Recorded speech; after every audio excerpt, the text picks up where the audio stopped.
لله الكريم المنان على ما هدانا إلى الإسلام وأرشدنا للإيمان وأنزل هذا القرآن الكريم بالبرهان وأرسل لنا أفضل الرسل بأفصح اللسان فله الحمد والشكر على هذه النعم العظيمة والآلاء الجسيمة، والصلاة والسلام على خير خلق الله وخاتم رسول الله الذي قال ما اجتمع قوم في بيت من بيوت الله يتلون كتاب الله ويتدارسونه فيما بينهم إلا نزلت عليهم السكينة وغشيتهم الرحمة وحفتهم الملائكة وذكرهم الله في من عنده وعلى آله وصحبه ومن اهتدى بهذه. وبعد، فقد وقفنا في درس أمس عند قوله جل وعلا من سورة البقرة: إن الذين آمنوا والذين هاجروا وجاهدوا في سبيل الله أولئك يرجون رحمة الله والله غفور رحيم. فلنبدأ من هنا. أعوذ بالله من الشيطان الرجيم. إن الذين آمنوا والذين هاجروا وجاهدوا في سبيل الله أولئك يرجون رحمة الله والله غفور رحيم. يسألونك عن الخمر والميسر قل فيهما إثم كبير ومنافع للناس وإثمهما أكبر من نفعهما ويسألونك ماذا ينفقون قل العفو كذلك يبين الله لكم الآيات لعلكم تتفكرون في الدنيا والآخرة. ويسألونك عن اليتامى قل إصلاح لهم خير وإن تخالطوهم فإخوانكم والله يعلم المفسد من المصلح ولو شاء الله لأعنتكم إن الله عزيز حكيم. ولا تنكحوا المشركات حتى يؤمن ولأمة مؤمنة خير من مشركة ولو أعجبتكم ولا تنكحوا المشركين حتى يؤمنوا ولعبد مؤمن خير من مشرك ولو أعجبكم أولئك يدعون إلى النار والله يدعو إلى الجنة والمغفرة بإذنه ويبين آياته للناس لعلهم يتذكرون. ويسألونك عن المحيض قل هو أذى فاعتزلوا النساء في المحيض ولا تقربوهن حتى يطهرن فإذا تطهرن فأتوهن من حيث أمركم الله إن الله يحب التوابين ويحب المتطهرين. نساؤكم حرث لكم فأتوا حرثكم أنى شئتم وقدموا لأنفسكم واتقوا الله واعلموا أنكم ملاقوه وبشر المؤمنين. ولا تجعلوا الله عرضة لأيمانكم أن تبروا وتتقوا وتصلحوا بين الناس والله سميع عليم. لا يؤاخذكم الله باللغو في أيمانكم ولكن يؤاخذكم بما كسبت قلوبكم والله غفور حليم. أعوذ بالله السميع العليم من الشيطان الرجيم. إن الذين آمنوا والذين هاجروا وجاهدوا في سبيل الله እነዚያ በጌታቸው በአግባቡ ያመኑ ይላል። እና በጌታ ማመን የሚለው እንደሚታወቀው የተለያዩ ዘርፎች አሉት። አንደኛ በመኖሩ ጌታ ምንም እኛ በዋሳታችን የማንደርስበትና የማናየው ብንሆንም ስላላየነው በመኖሩ ልንጠራጠር አይገባም። ለምን እሱ በበርካታ ነብያት አንደበቶቹ እንዲሁም በኩቱቦቹ መኖሩንና የዓለም ባለቤት መሆኑን አረጋግጦልናልና ማለት ነው። እና በሱ መኖር እንደገና የዓለም ብቸኛ ፈጣሪና ባለቤት መሆን እንዲሁም ደግሞ ብቸኛ ተመላኪ በመሆኑ የተለያዩ የክብርና የማዕረግ ስሞች ባለቤት በመሆኑ ማመን የሚሉትን ነጥቦች ያካትታል። በአላህ ማመን የሚለው ሲነሳ ማለት ነው። ዝም ብሎ በጥቅሉ ማመን ማለት አይደለም። በምን መልኩ ነው የምታምንበት? ጌታ መኖሩን መቀበል አለብህ መጀመሪያ ማለት ነው፣ ያለ ምንም ጥርጥር። ከዚያም የዓለም ብቸኛ ባለቤት መሆኑንም መቀበል አለብህ። ይህ ከሆነ ፍጥረታት ሙሉ በሙሉ የሱ ከሆኑ ፍጥረታት ደግሞ ከሱ ጋር ያለው ግንኙነታቸው ምን ይመስላል ሲባል መገዛት አለባቸው። አምልኮን ለሱ ብቻ መስጠት አለባቸው። ከሱ ውጭ ያሉ ግን ፍጡሮች ስለሆኑ ሊመለኩ አይገባም ማለት ነው። ከዛም የተለያዩ የማዕረግና የክብር ስሞች አሉት ከፍጡሮቹ ጋር የሚለዩትና እነዛን ሁሉ ማወቅና መቀበል በጌታ ማመን የሚለው ውስጥ ይካተታሉ። ከዛ ይህን እምነት ከተቀበሉ በኋላ ደግሞ ወለዚነ ሃጀሩ፣ ይህን እምነት ለምን ተቀበላችሁና ተከተላችሁ ብለው እምነተ ቢሶቹ ሰላም ከነሷቸውና በአገራቸው ለመኖር ታዳገታቸው ለዚህ ለእምነታቸው ብለው ቤት ንብረታቸውን ወገናቸውን ትተው የተሰደዱ ኢላሃል ማለት ነው።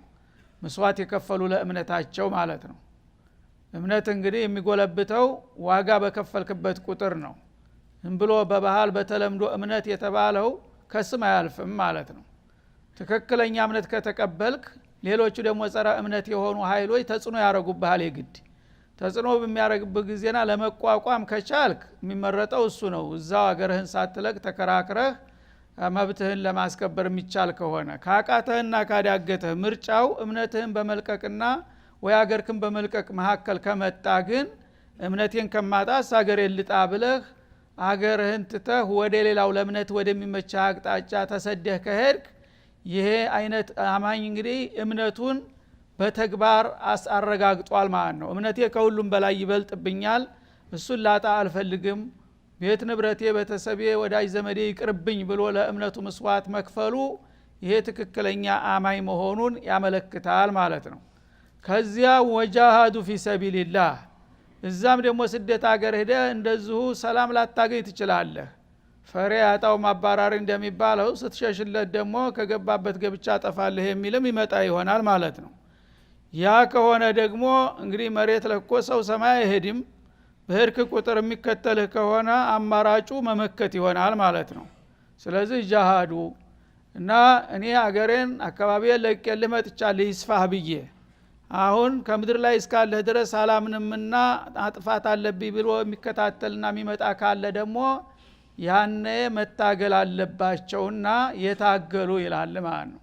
ትግሉ ደግሞ በምን ላይ? ፊ ሰቢልላህ፣ በአላህ መንገድ ላይ ሆኖ በአላህ መንገድ ላይ ሆኖ ከታገለ ነው በጌታ ዘንዳ ወረታ የሚያገኘው። ሰዎች በተለያየ መንገድ ላይ ሆነው ይታገላሉ። ለስልጣን የሚታገሉ አሉ፣ ለገንዘብ የሚታገላሉ፣ ለስም ለዝና ለተለያየ ነገር የሚታገሉ ታጋዮች ታገኛለህ። ግን ፊ ሰቢልላህ አላህ የሚወደው በሱ መንገድ ላይ ሆኖ የሚደረገውን ትግል ነው ማለት ነው። ሃይማኖታዊ የሆነውን ትግል ማለት ነው።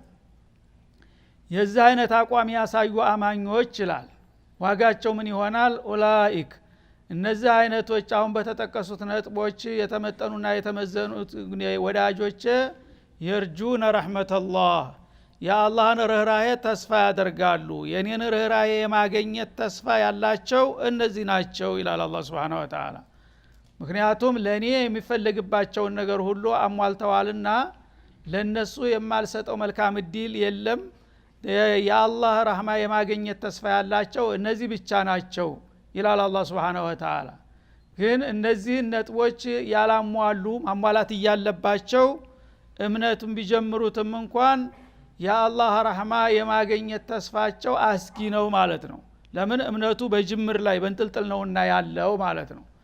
የማገኘት እንግዲህ አዝማሚያ ጥሩ ተስፋ የሚኖራቸው በሃይማኖት ዙሪያ የዚህ አይነት ነጥቦችንና መስዋዕቶችን የከፈሉት ናቸው። ወላህ ገፉሩር ረሂም አላህ ምህረተ ሰፊና ሮሮ ነው። ይህን እስካደረጉ ድረስ ሰው እንደመሆናቸው አንዳንድ ጥፋትና ጉድለት እንኳን ቢኖራቸው እነዚህን ሰው ልቅጣ ከማለት ይልቁንስ ልማር ማለትን ይመርጣል ማለት ነው። ለምን ሰው ባለው አቅሙ የሚችለውን ካደረገ ጥፋት ላያጣው ይችላል። ወንጀል ለቃቅሞ ደማምሮ ልቅጣቸው ቢል አያጣላቸውም ነጥብ ማለት ነው። ግን ይህንን እስካደረጉ ድረስ አላህ ለነሱ ምህረተ ሰፊና ሮሮ ነውና የመማርና የመታደሉ አዝማሚያ ያመዘነ ይሆናል ይላል ማለት ነው። እና ይህ አያት ካለፈው አያት ጋራ የተያያዘ ነው። ትናንት ጊዜው ስላለቀብን ነው የቆምነው እንጂ ማለት ነው። ሰበበ ኑዙልም ነበረው፣ ያው ጠያቂዎችም ጠይቀው ነበረ ማለት ነው። እና የስአሉነከ አን ሸሪል ሐራም ከሚለው ጋር እንግዲህ ነብዩ አለይሂ ሰላቱ ወሰላም በመካ ከተማ የኖሩትን ያህል ኑረው ጥላቶቻቸው መኖር ያሳጧቸው ወደ መዲና ተሰደው ሄዱ። መዲናም ከሄዱ በኋላ እየተከታተሉ እዛ ሊያጠቋቸው 2-3 ጊዜ ሙከራ አደረጉ። በዛ ሁኔታ ላይ ያሉ አንድ እስቲ የጥላቶችን ሁኔታ ማጥናት አለብኝ፣ እነዚህ ሰው በየጊዜው የሚዘምቱብን ከሆነ እኮ ተከላካይ መሆን ችግርን አይፈታም፣ ወደ አጥቂነት መሻገር ያስፈልጋልና ጥናት ማድረግ አለብን ብለው 8 ጀግኖች መርጠው ወደ መካ ላኩ። አካባቢውን እንግዲህ ያለውን የጥላትን እንቅስቃሴ ተከታትለው መረጃ እንዳመጡላቸው ማለት ነው። እና አብዱላህ ኢብኑ ጃህሽ በተባለው ሷሃቢ መሪነት ላኳቸው ማለት ነው። መረጃ ወሳኝ ነው። እንግዲህ አንድ ሰው ጥላቱን በሚገባ ማንነቱንና ምንነቱን እንቅስቃሴውንና መጠኑን በቅርብ ታልተከታተለ ደካማ ጎኑን ካላወቀ ሊያጠቃ አይችልም ማለት ነው። በዛ መሰረት 8 ጀግኖችን ላኩ። አብዱላህ ኢብኑ ጃህሽ በሚመራቸው ሲልኳቸው በጣም በጥንቃቄ ነበረ የላኳቸው። ደብዳቤ ጻፉ፣ ልዩ ደብዳቤ፣ የምስጥር ደብዳቤ ተጻፉ። በኋላ ለአሚሩ ይህን ደብዳቤ በኪስ ያዝ አሉት። 2 ቀን ተጓዛችሁ በኋላ ነው ከፍተህ የምታነበው። ከ2 ቀን ጉዞ በኋላ ከፍተህ ታነበዋለህ። በውስጡ የተሰጠህን መመሪያ እንደምትችል ታከናውናለህ ብለው ሰጡት። እሺ ብሎ እነዛን 8 ጀግኖች እየመራ መጣ ወደ መካ ማለት ነው። በጧኢፍ በኩል አካባቢ ሲደርስ ቀደም ሲል 2 ቀን እንዳሉት ከጨረሰ በኋላ ከፍቶ አነበበው። ሲያነበው ምን ይላል? ይህ ደብዳቤ በመካና በጧኢፍ መካከል ነኽላ የምትባል ሸለቋማ ቦታ አለች፣ እዛ አካባቢ ሂዳችሁ ያን አካባቢ ማሰስና ያለውን መረጃ ማግኘት አለባችሁ የሚል ትእዛዝ ነው። እና ይሄንን ደብዳቤ በምታነብ ጊዜ አደገኛ ቦታ ነውና ያው ጥላት አፍንጫ ስር ገብተዋል ማለት ነው። መካና ጧኢፍ መካከል ማለት እዛ እንግዲህ መፈናፈኛ ለመሸሽ እንኳን የማይመች ቦታ ነው፣ ዙሪያውን በጋራ የተከበበ ስለሆነ እና እዛ አደገኛ ቦታ እንዴት እንገባለን ብሎ የሚፈራ ካለ ከአባላቶችህ እንዳታስገድደው አሉ። ፍቃደኛ የሆኑትን ብቻ ይዘክድ፣ ፈርቶ መለሳለህ የሚል ካለ ፍቀድለት አሉ። ይሄው እንደዚህ ነው የሚለው ደብዳቤውና የምትፈሩ ካላችሁ አላስገድዳችሁም፣ ፍቃደኛ ከሆናችሁ እንቀጥላለን ሲሉ ሁላቸውም ጎበዞች ናቸው። ማንም ሰው ልቅር ያለ የለም፣ እንሂድ ግድ ምንም ችግር የለም አሉ። እና እዛ ተባለበት ቦታ ሄደው ደፈጡ። ነጋዶች መጡ ማለት ነው፣ የመካ ነጋዶች ሸቀጥ ነው። እና ከወደ ሻም ሀገር እንግዲህ ሄደው ሸቀጥ ገዝተው ወደ መካ ሊገቡ ትንሽ ነው የቀራቸው። እና አምር ኢብኑ አልሐድረሚ የሚባል ከበርቴ የሚመራው ቡድን ነው፣ የነጋዴ ቡድን። በሱ እየተመራ እዛቸው ተባለው ቦታ ላይ መጡ ማለት ነው። ሲመጡ አጋጣሚ ነው እንግዲህ ከዛ በፊት የተለያየ ጉዳት አድርሰዋል በሙስሊሞቹ ላይ። አሁን እነዚህ ሰዎች ነጋዶች ናቸው፣ ቁጥራቸው ሙስን ነው፣ ትጥቅም የዛን ያህል የላቸውም። እኛ በመጠኑም ቢሆን ወታደሮች ነን፣ እኒህን ሰዎች ብናጠቃቸው እንችላለን ብለው ተመካከሩ ማለት ነው። ምክንያቱም ብዙ ሸቀጥ ጭነዋል። እንደገና ደግሞ ለጥላት የመጀመሪያ ቅስም መስበሪያ ይሆናል። እዛው አፍንጫቸው ስር መተን መካ አጠገብ እንትን ብለን ንብረታቸውን ማርከን ከሄር እነዚህ ሰዎች ጠንክረዋል ብለው ለወደፊት ሂሳብ ያደርጋሉ አሉና በዚህ ተመካከሩ። ግን ሰው ሁልጊዜ ስተታያጣውምና በአጋጣሚ አሹረል ሁሩም ጫፍንጫ ላይ ነበሩ ማለት ነው። አንዳንዶቹ እንደሚሉት ረጀብ ልክ እንዳሁኑ እሱ ጁማዲል አኺር አልቆ ረጀብ መባቻ ላይ ነበር አጋጣሚ ማለት ነው። ግን የአረበኛ ወር እንደምታውቁት አንዳንድ ጊዜ በ29 ያልቃል እና አንዳንድ ጊዜ ሙሉ ይሆናል። እዚህ 29 ቀን ላይ ነበሩና እነሱ እንግዲህ መስለ ያላቸው እዛ ጊዜ የጁማዳ 29 ቀን መሆኑን ቢያውቁም ሙሉ ይሆናል በሚል ገና ነው አሽረል ሁሩም አልገባም ብለው በዚች ቀን መጠቀም ፈለጉ ማለት ነው።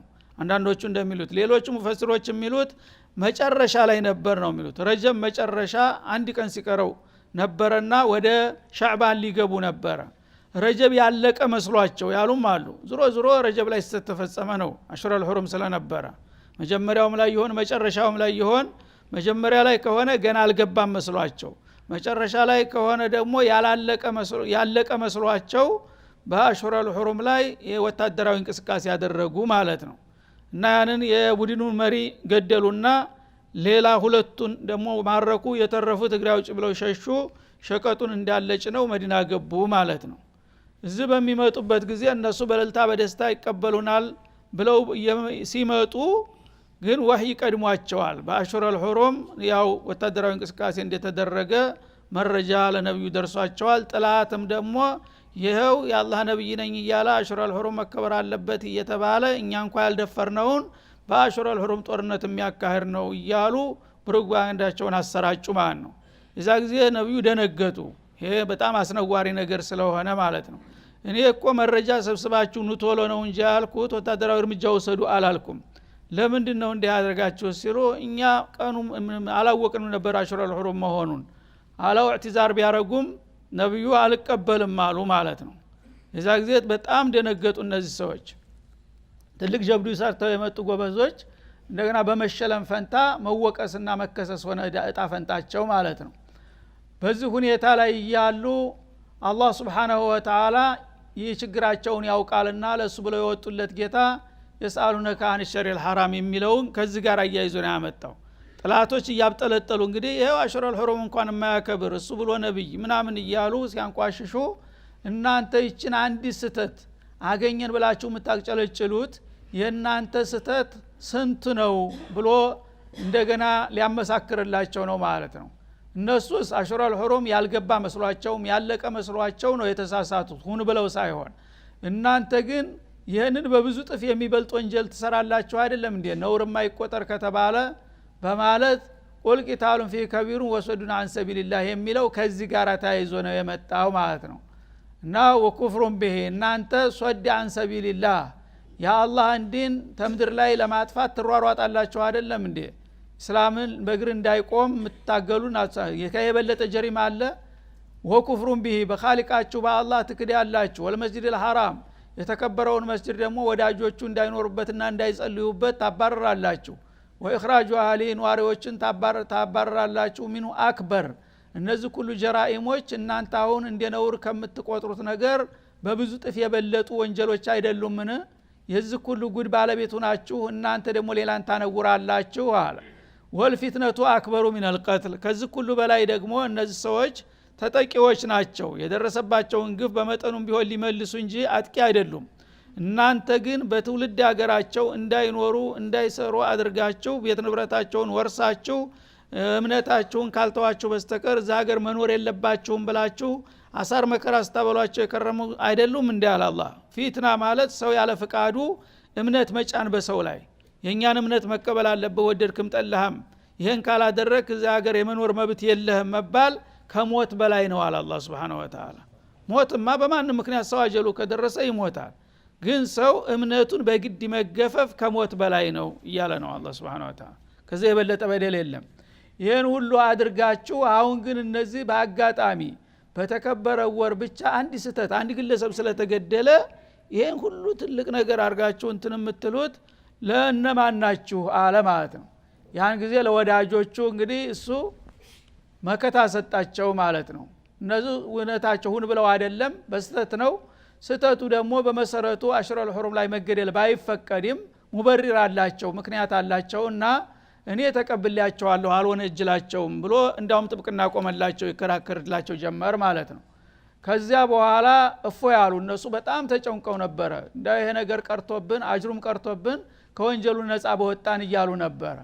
አሁን ግን እናንተ በዚህ ስተት አትጠየቁም ሲላቸው ሰው እንግዲህ ስጦታ አይጠግብምና ከወንጀሉ ነፃ መሆን ብቻ ሳይሆን አጅርስ የለንም እንደ የሚል ጥያቄ ማንሳት ጀመሩ። ደግሞ እንግዲህ በመልካም ንያ ከሆነ ላንተ ሰርተናል ህይወታችንን ሰጥተናል ለምን ነፃ ብቻ ብለው ጥያቄ ሲያነሱ ይሄንን አያት ቀጠለ ማለት ነው። ኢነ الذين آمنوا አሁን እውነት አላችሁ አለ እናንተ በእኔ አምናችሁ እንደገና ሂጅራ ለጌታችሁ ብላችሁ አገራችሁን ትታችሁ ሄዳችሁ እንደገና ደግሞ ጥላቶቻችሁ በከፈቱባችሁ ውጊያ አጠፋ በመለስ ታጋዮች ሆናችሁ ወጣችሁ ባደረጋችሁት እንቅስቃሴ ሁሉ ኡላኢከ የርጁነ ረህመተላህ እንዳላችሁትም የአላህን ረህመት ተስፋ የማድረግ መብት አላችሁ እሰጣችኋለሁኝ ብሎ ይሄንንም መልስ ሰጠ ማለት ነው። እና በዚህ መልክ ነው ይሄ የመጣው። በዚህ ምክንያት ይምጣ እንጂ في كل زمان ومكان የነሱን ተመሳሳይ እርምጃ የወሰደ ሁሉ ይሄ ዲል እንደሚያገኝ ተስፋ ይኖረዋል። ምክንያቱም ስማቸውን አልጠራም። እነዚህ ሰዎች ስማቸው የታወቁ ነው በሐዲስ ተገልጾ ነበረ።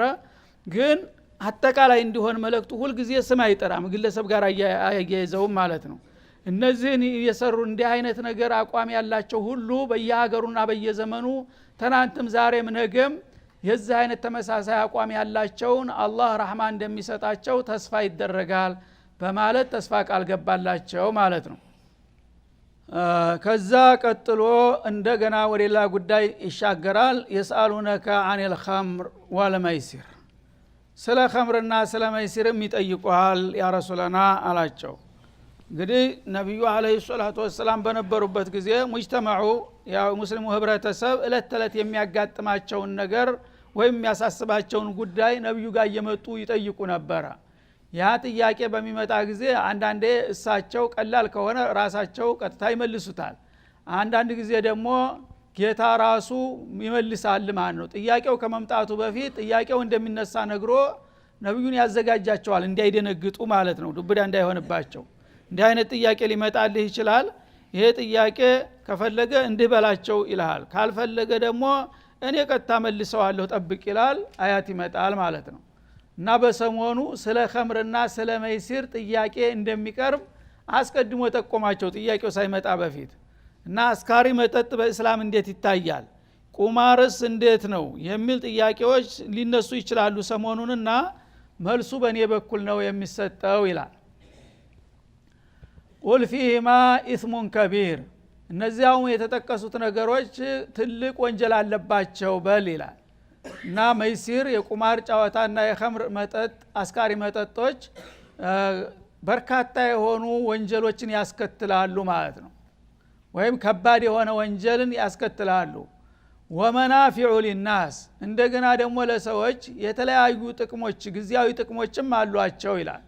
እንግዲህ ሚዛናዊ በሆነ መልኩ አላህ Subhanahu Wa Ta'ala እየጠላውም የጠላውን ነገር ፋይዳ ቢስ ነው ማለት አልፈለገም ማለት ነው። እና የተለያዩ ጥቅሞች አሉ እንደገና ከባድ ወንጀል አለበት ይላል።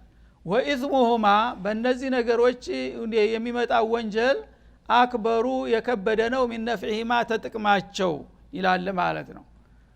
በመሆኑም አቂል የሆነ ሰው ትንሽ ጥቅም ለማግኘት ብሎ ከባድ ወንጀል ውስጥ መግባት የለበትም ማለት ነው። አቅልህ አንተ እስቲ ራስህ አስብበት ማለቱ ነው። የህሊና ዳኝነት ሲሰጥህ ማለት ነው። አንድ ነገር በአንድ በኩል የተወሰነ ጥቅም አለው በሌላ በኩል ከባድ ጉዳት አለው ከተባለ ያው ትንሽ ጥቅም ለማግኘት ብሎ ከባድ ጉዳት ውስጥ መግባት የሚፈልግ ሰው የለም። ይሄ ከሆነ እናንተ ራሳችሁ ወስኑት፣ እኔ ያለውን ሁኔታ ነው ማስቀምጥላችሁ ይላል ማለት ነው። እና ይሄም ያው ጥያቄው ስለተነሳ አላህ እንዲወገድ ፈልጓል። እነዚህ ነገሮችን በእስላም እንዲወገዙ ፈልጓል። ግን ህብረተሰቡ በዛ ወቅት በጣም በእነዚህ ነገሮች የተመረዘ ነበረ። በአንድ ጊዜ ሰርነቀል እርምጃ መውሰድ አዳጋች ነበረ። በህክማ ነው አላህ Subhanahu Wa Ta'ala እነዚህ ነገሮች ያስወገዳቸው ተሙጅተሚ አልእስላም ማለት ነው። መጀመሪያ ሱረቱ ነህል ላይ ሱረቱ ነህል መክያ ናት። ወሚን ተመራት النخيل والأعناب تتخذون منه سكرا ورزقا طيبا ይላል።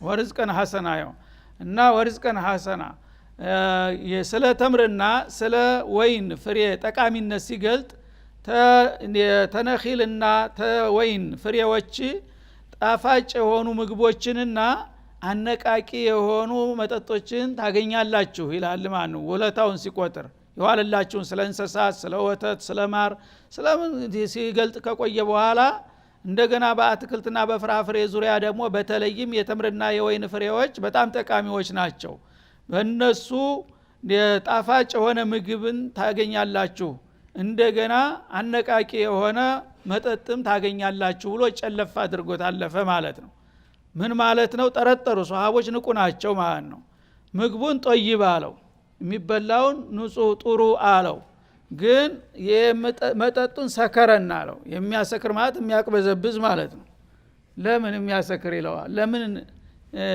እንደዛ በውዳሴ ቃል ለምን አልነገረውም እቺን ነገር ይጠላታል የሚል ጥርጣሬ ያሳደረባቸው ማለት ነው ሆን ብሎ ነው እና እቺን ነገር ይጠላታል ማለት ሸክ ሲገባባቸው እና ዑመር ኢብኑ ኸጣብ ምን አሉ اللهم بين لنا في الخمر بيانا شافيا ይሄን ነገር እንደምትጠላው ነው እየገባኝ ያለው እና ጠልተው ከሆነ እቅጩን ንገረን ቁልጭ አርገህ ለምን አትናገርም አልፈልግም አቁሙ ለምን አትልም አሉ ሌሎቹ ደግሞ በጣም የተመረዙት አይ ለምን እሱ ራሱ ያላለውን አንተ ነገር አታምጣት ነካካ ይላሉ ማለት ነው ትንሽ ሰነባበተና ይሄ አያት ይመጣል ማለት ነው ሁለተኛው ዙር እና ምን አለ በይለና በያነን ሻፊያ ግልጽ የሆነ ማብራሪያ ስጠን ስላሉ ስለ ኸምርና ስለ መይሲር ይጠይቁሃል በእነዚህ ነገሮች ከባድ ወንጀል ሲኖር በሌላ በኩል ደግሞ የተወሰኑ ጥቅሞችም አሉ ወንጀሉ ግን ተጥቅሙ የከበደና ያመዘነ ነው አለማን አንድ እርምጃ ጨመረበት ቅድም ወንጀል አለው ምናምን የሚል ነገር አልነበረም ማለት ነው የሚያቅበዘብዝ ብሎ ነበር ያለፈው አሁን ይሄ በሚመጣበት ጊዜ የብስ ጥርጣሬያቸው አደገና اللهم بين لنا في الخمر بيانا شافيا አሉ አሁንም ጨምረው ማለት ነው እና አሁን እዚህ ላይ እንደ ኢማናቸው እንግዲህ አንዳንዶቹ ይሄን ነገር ሊከለክለው ፈልጓል ከወዲሁ ራሴ መዘጋጀት አለብኝ ብለው ያ አላህ እሺ هذا صلى الله وسلم على النبي وعلى اله